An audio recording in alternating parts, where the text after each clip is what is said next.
thought today I'd read my story outside because this book is all about space, and so being outside makes me look up the sky and think about space.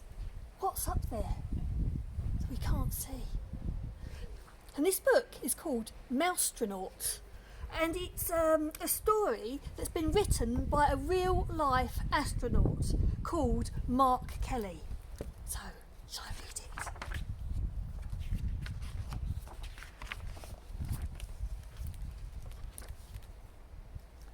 The space shuttle is set for a launch, and the astronauts are doing their last minute training to prepare for the mission.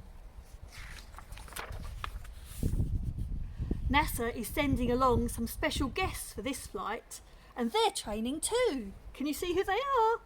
Look, it's the mice. Look, he's practicing putting his balls through the right hole. One mouse is smaller than the rest. His name is Meteor. The other mice know he won't be chosen for this important mission, but someone has his eye on Meteor, and he's impressed with the little mouse's hard work.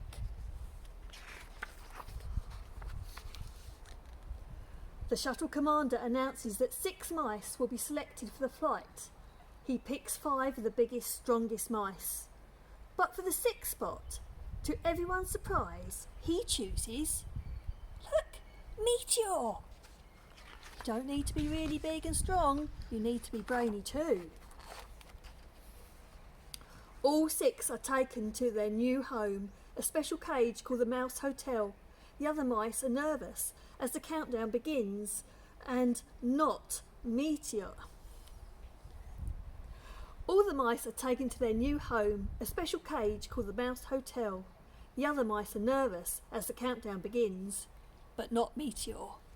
Look, 10, 9, 8, 7, 6, 5, 4, 3, 2, 1. What happens next?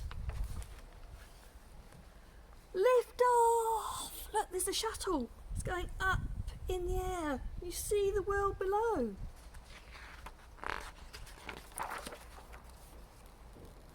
At first, the mice are pressed flat against their cages by the power of the launch, and then the pressure goes away. The other mice cling to their cage too, in terror. But not Meteor. He loves the feeling of weightlessness. Hey little guy, the commander says, you're a natural, a real life mousetronaut. Meteor is taken from his cage and gets a tour of the shuttle. He can even see the Earth way off in the distance. You see, he's looking through the front windscreen and there's the Earth right in the distance.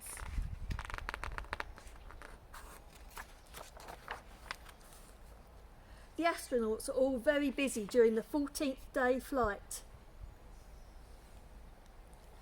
The astronauts are all very busy during the 14-day flight.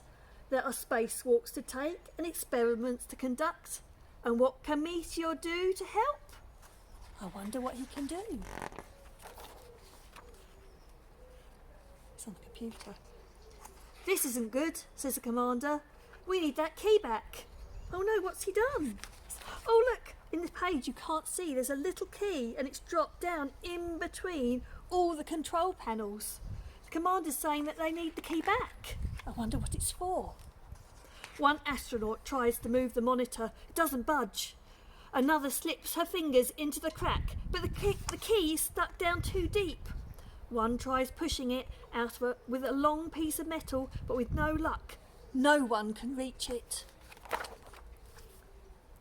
The astronauts are getting worried, but as they discuss the problem, a tiny figure has an idea. Being the smallest isn't a bad thing, Meteor says to himself. Maybe I can be useful on this flight. Look, can you see? He's going right down there. I think he's going to see if he can get it. Meteor squeezes his way into the crack. The space is dark and cramped, but Meteor spots the key and tugs at it with all his might. Hey, look at what our tiny friend has done, the commander says. He saved the mission. Doesn't he look happy? He was really resourceful, wasn't he? That means he had to use his head and think of different ways about how to solve the problem. When the shuttle returns to Earth, Meteor is declared a hero. He's even given a brand new uniform and official title as well, Mousetranaught. Can you see him here? There he is, with all his astronaut friends.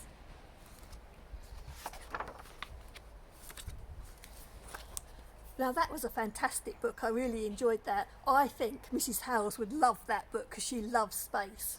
Now if you want to know more about space and more about animals that went into space, listen to the other recording, and that's got lots of information that this astronaut, Mr. Mark Kelly, wrote at the back of the book, that he wanted you to know all about space travel and all about the animals that actually went into space.